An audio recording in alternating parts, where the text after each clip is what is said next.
अब देखिए बड़ी खबर का सीधे रुख करेंगे। जेल में अतीक का जलवा। जेल में कर रहा था मोबाइल का इस्तेमाल, बाहर की दुनिया के संपर्क में था अतीक। ईडी मामले में कर रहा था वकीलों से संपर्क, देश के बड़े वकीलों के संपर्क में था अतीक। उमेश पाल की हत्या के बाद लोगों से बातचीत की थी। साबरमती जेल से लगातार हो रही थी बातचीत। 24 फरवरी को यूपी में अपने नेटवर्क के संपर्क में रहा। मुंबई गुजरात के व्यापारियों से किया था संपर्क। एक व्यापारी को असद को विदेश भेजना था। मुंबई के एक व्यापारी से की थी अतीक ने बातचीत में गलत प्लानिंग का जिक्र किया था। विधानसभा सत्र के दौरान गलत प्लानिंग मानी बातचीत की। रिकॉर्डिंग यूपी एसटीएफ के पास है। ये जो बातचीत चल रही थी, देखिए ये रिकॉर्डिंग यूपी एसटीएफ के पास में हो। देखिए आप किस तरीके से इन मुजरिमों को पकड़कर ले जाया जा रहा है, अशरफ और अतीक। लेकिन जरा आंखें देखिए किस तरीके से अतीक अब भी आंखें तेरेड़ रहा है। शायद उसे कहीं दूर तक उम्मीद है कि कभी तो उसे मौका मिलेगा, क्योंकि जब उससे सवाल पूछे गए, जब उससे लगातार पूछताछ हो रही थी यूपी एसटीएफ द्वारा, तो लगातार उन्हें कह रहा था कि गद्दी क्या होती है मैं तुम्हें बताऊंगा।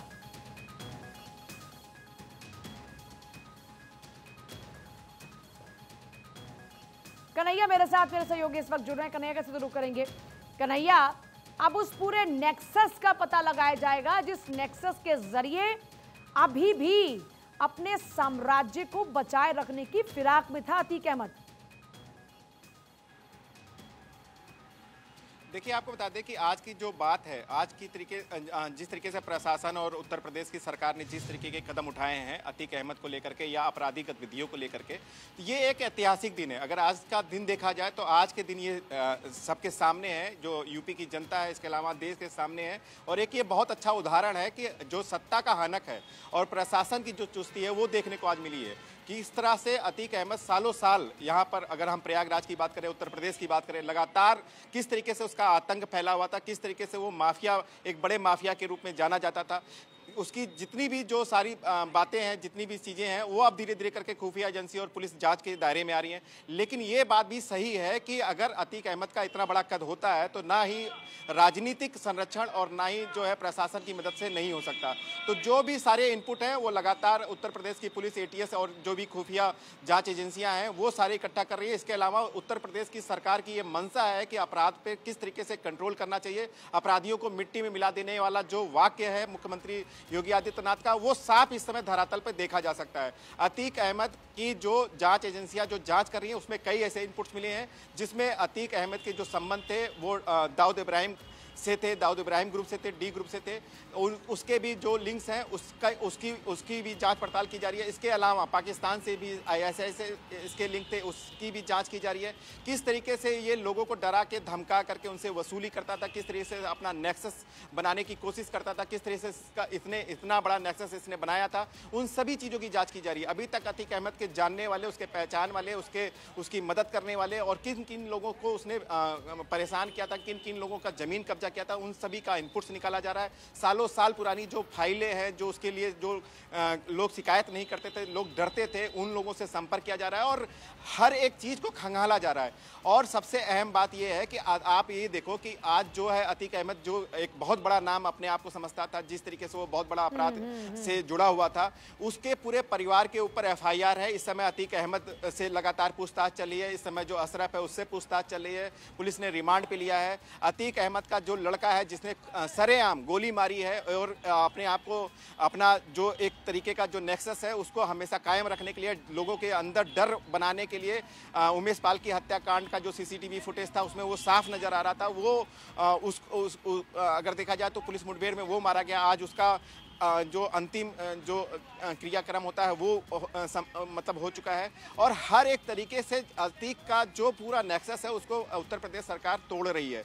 और इसके पीछे एक बहुत बड़ी मंशा है कि उत्तर प्रदेश की जनता में ये विश्वास दिलाना कि उत्तर प्रदेश की सरकार जो है अब वो अपराध बर्दाश्त नहीं करेगा। अगर इस तरीके के अपराधी और इस तरीके का अपराधी नेक्सस चलेगा तो उसके खिलाफ कड़ी से कड़ी कार्रवाई की जाएगी। और ये जो उदाहरण है ये बहुत बड़ा उदाहरण है। आने वाले दिनों में ये निश्चित रूप से अतीक अहमद और अतीक अहमद के जितने भी गुर्गे थे, अतीक अहमद के जितने भी जानने वाले थे, उसके जितने भी संपर्क के साथी थे, जो उसके अपराध में, गतिविधियों में और उसकी जो गलत गतिविधियों में जो उसके साथ रहते थे, उन सभी का नेक्सस का भांडाफोड़ होगा। और लगातार ये जांच एजेंसियां इसमें कोई भी कोताही नहीं करना चाहती हैं, कोई भी ढीलापन नहीं दिखाना चाहती हैं, क्योंकि सारा मामला अभी कोर्ट में है और लगातार पुलिस इस पर पूरी कार्रवाई कर रही है। अभी भी अतीक अहमद की जो पत्नी है वो फरार है।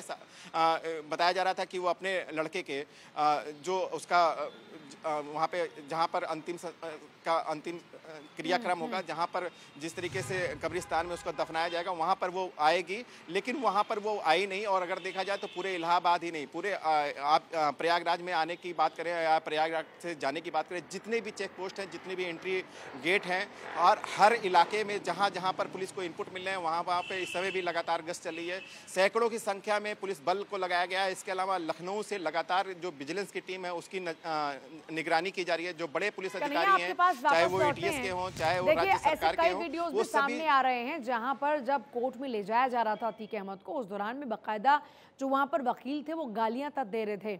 मतलब जरा सोचिए कि कभी इसकी तूती बोला करती थी, लेकिन आज लोगों की गालियां खा रहा है। लटके हुए चेहरे के साथ में कोर्ट में पेशी के लिए जा रहा है। बेटा सुपुर्दे खाक हो चुका है, सूर्यास्त हो चुका है बेटे का, लेकिन उसके बावजूद भी कहीं पर वो हैंकड़ी दिखाना कभी कभी भूलता नहीं है। साक्षी हमारे साथ में है, साक्षी, क्योंकि अब बात ये हो रही है कि कैसे जेल में बैठकर सलाखों के पीछे किसी की मौत की साजिश को रचता है, कैसे अब भी अपने काम धंधे को चला रहा था, कैसे उसकी बीवी, उसके बच्चे, उसके रिश्तेदार बैठकर और ये पूरा का पूरा प्लान एग्जीक्यूट कर रहे थे।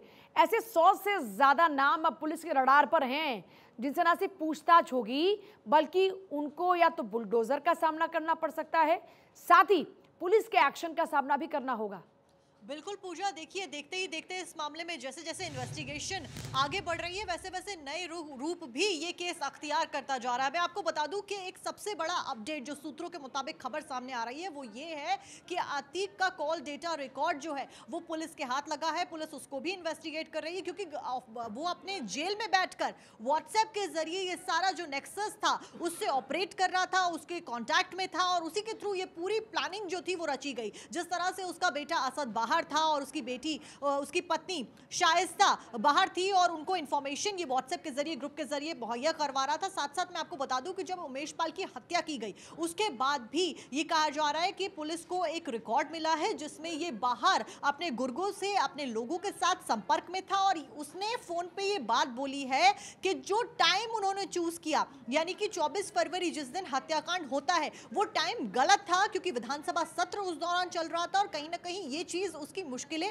बढ़ा सकती है। तो ये बड़ी अपडेट इस मामले में आई है। सूत्रों के हवाले से खबर सामने आ रही है कि कॉल डेटा रिकॉर्ड जो पुलिस के हाथ लगा है उसमें अतीक ने ये बात बोली है और ये बात इंसिडेंट होने के बाद यानी कि हत्याकांड को अंजाम देने के बाद ही बोली है। देखिए ये अब इस मामले में और इन्वेस्टिगेशन आगे बढ़ रही है, लगातार गिरफ्तारियों का दौर भी जारी है। शाइस्ता अभी भी फरार है जिसके ऊपर पुलिस लगातार शिकंजा कसने के लिए तमाम पैतरे जो है वो अपना रही है। असद और गुलाम का एनकाउंटर ऑलरेडी हो चुका है। तो संदेश जो दिया जा रहा है वो सीधे तौर पर साफ है कि कोई भी माफिया, कोई भी गुंडा योगी राज में नहीं बचेगा और सख्त से सख्त इसमें इंसाफ दिलवाया जाएगा और रुख पुलिस द्वारा अपनाया जाएगा। देखिए बिल्कुल आपके पास वापस लौटेंगे कन्हैया, लगातार बने हुए कन्हैया। अगर प्रयागराज की बात करते हैं तो जरा ये भी दर्शकों को बताइए क्योंकि आप इस वक्त वहीं पर मौजूद हैं। अब जबकि उसका बेटा सुपुर्दे खाक हो चुका है, उसका सूर्यास्त हो चुका है, अतीक की हैकड़ी निकलती नजर आती है, लोगों के बीच में क्या चर्चाएं इस वक्त चल रही हैं? अतीक के साथ जो इस वक्त हो रहा है, लोग उसको लेकर किस किस तरह के रिएक्शंस दे रहे हैं? देखिए आपको बता दें, अगर हम इस पूरे प्रकरण को देखें तो अतीक अहमद एक ऐसा नाम था जो पूरे अगर हम प्रयागराज की बात करें या प्रयागराज हम या तो पूरे उत्तर प्रदेश की बात करें, उत्तर प्रदेश में वो एक बहुत बड़े माफिया में उसका नाम गिना जाता था। अतीक अहमद के ऊपर बहुत से FIR थे, बहुत से लोग पीड़ित थे, उसकी शिकायतें दर्ज नहीं होती थी, लोग उससे डरते थे। लेकिन सबसे अहम बात यह है कि अगर किसी भी माफिया को ख़त्म करना है तो जो उसका डर है समाज के अंदर, उस समाज के अंदर के डर को पहले ख़त्म किया जाए, पहले उसके मोरल को डाउन किया जाए। अतीक अहमद का जो मोरल है वो डाउन हुआ है और इस पूरी घटना में अगर ध्यान दें तो जो उमेश पाल की हत्या हुई है उसमें आप दोनों के पास वापस लौट रही हूं मैं इस बीच। एक बड़ी खबर आ रही है, दोनों के पास वापस लौटूंगी। बड़ी खबर इस बीच प्रयागराज से आ रही है। यूपी ATS की टीम धूमनगंज थाने पहुंची। अतीक अशरफ से पूछताछ करेगी ATS की टीम। हथियारों के इंटरनेशनल कनेक्शन पर पूछताछ होगी।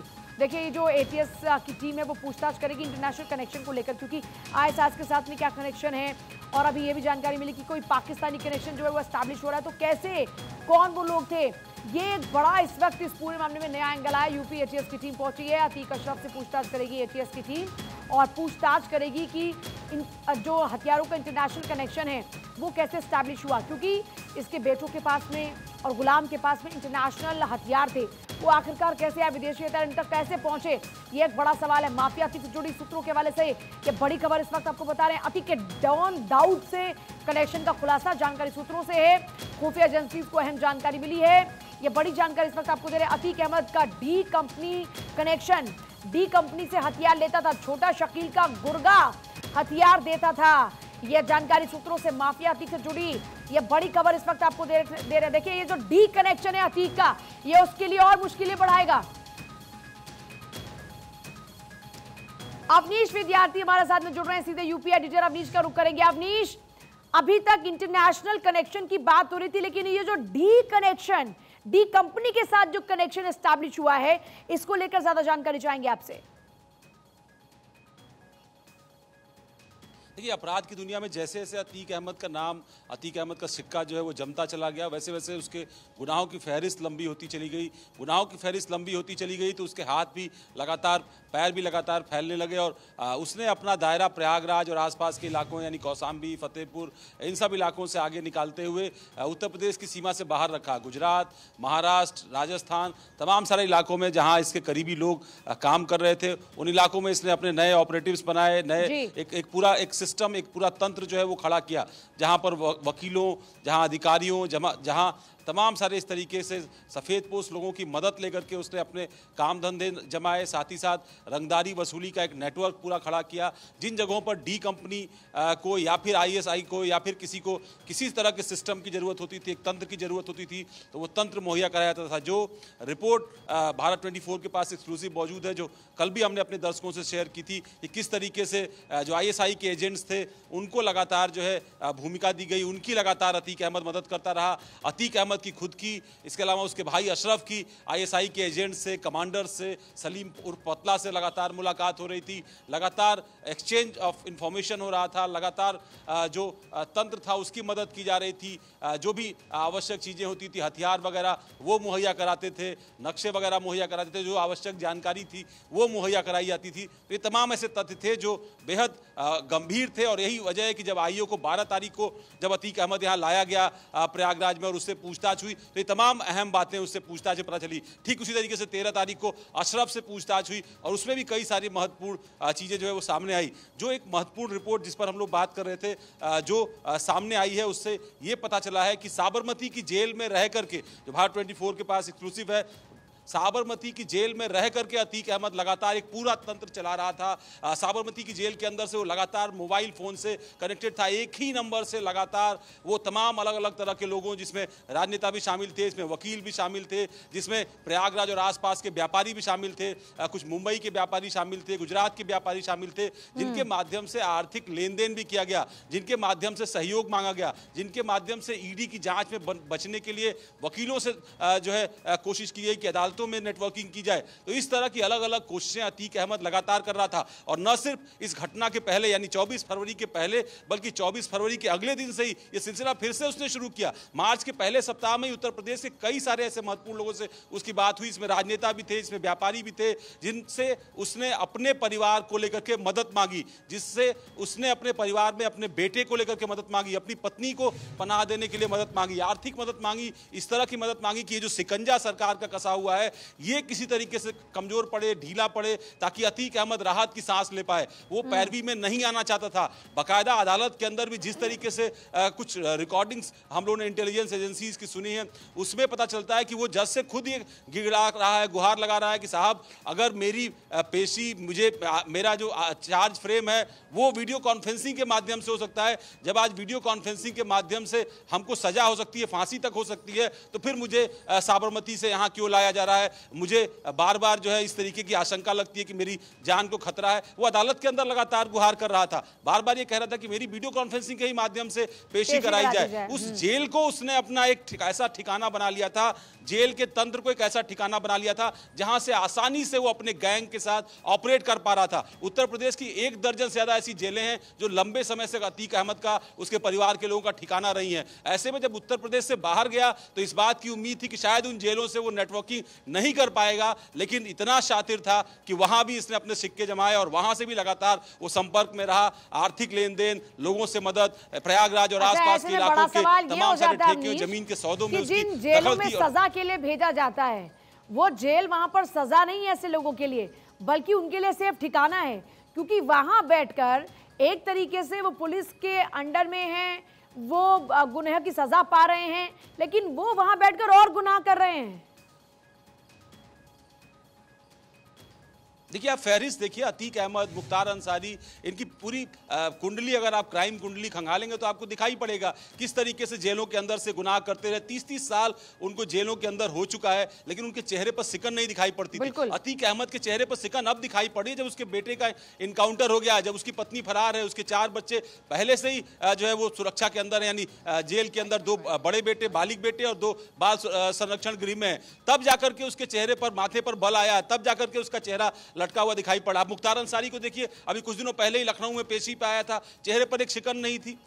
तो ये चीजें समझी जा सकती कि जेल उनके लिए एक पनाहगाह हो गई थी, एक ऐसा आशियाना जहां बैठ करके वो लगातार अपने आपराधिक साम्राज्य को संभाल रहे थे। न सिर्फ संभाल रहे थे, बल्कि खुद सुरक्षित थे अपने दुश्मनों से, पुलिस से, उसके तंत्र से, और वहां से बैठ करके वो लगातार अपने आर्थिक साम्राज्य को, जो उनका पॉलिटिकल लाइफ है, उसको आगे बढ़ा रहे थे, लगातार चुन करके अलग अलग विधानसभाओं, लोकसभाओं में जा रहे थे। अप्लाई कर दिया, जब दिख गया कि यहाँ का तंत्र अभी काम नहीं करेगा तो बाहर का तंत्र, मतलब इनके पास में हमेशा बी प्लान रहता है। ये डी कंपनी उसी की तस्दीक करता है।